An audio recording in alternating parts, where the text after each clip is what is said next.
ప్రభుత్వం తీసుకున్న పెద్ద నోట్ల రద్దు నిర్ణయంతో సామాన్యులు నలిగిపోతుంటే కొందరు అక్రమార్కులు మాత్రం బాగుపడుతున్నారు. బ్యాంక్, పోస్టల్ సిబ్బంది నుంచి దళారుల దాకా కమిషన్ వ్యాపారం సాగిస్తున్నట్లు రోజుకో వ్యవహారం బయటపడుతోంది. తాజాగా కాకినాడలో పోలీసులు కూడా పెద్ద మొత్తాన్ని సొమ్ము చేసుకున్నారు. తనిఖీల పేరుతో కారులో తరలివెళ్తున్న నగదులో కొంత భాగాన్ని నొక్కేసి తమ అతి తెలివిని ప్రదర్శించారు. కళ్లు మూసుకొని పిల్లి పాలు తాగిన సామెతను గుర్తు చేసిన ఆ పోలీసుల భాగోతం హెచ్ఎంటీవీ కెమెరాలో బందీ అయింది. పెద్ద నోట్ల రద్దు నాటి నుంచి డబ్బుల కోసం జనం నానా అవస్థలు పడుతూ ఉంటే సంపన్నులకు మాత్రం కోట్లాది రూపాయలు చిటికెలు దొరికేస్తున్నాయి.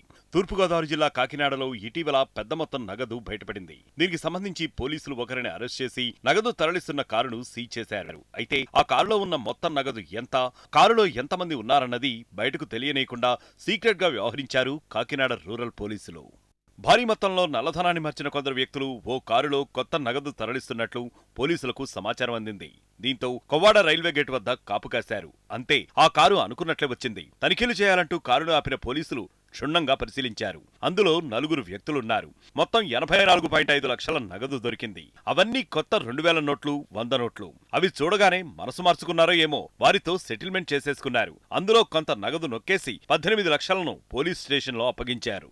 ఈ వ్యవహారంపై సీరియస్ అయిన పోలీసు ఉన్నతాధికారులు డబ్బులు నొక్కేసిన ట్రాఫిక్ ఆర్ఎస్ఐ శంకర్ ప్రసాద్, కానిస్టేబుళ్లు పరశురాం రెడ్డి, గంగాధర్ ప్రసాద్ బాబులను వీఆర్ కు పంపారు. ఈ కేసు విచారణ పూర్తయ్యాక వారిని సస్పెండ్ చేసేందుకు రంగం సిద్ధం చేస్తున్నారు. అయితే ఇంత పెద్ద మొత్తంలో డబ్బును బ్యాంకు అధికారులు తప్ప మరొకరు ఇచ్చే అవకాశం లేదని ఆ దిశగా దర్యాప్తు ప్రారంభించారు.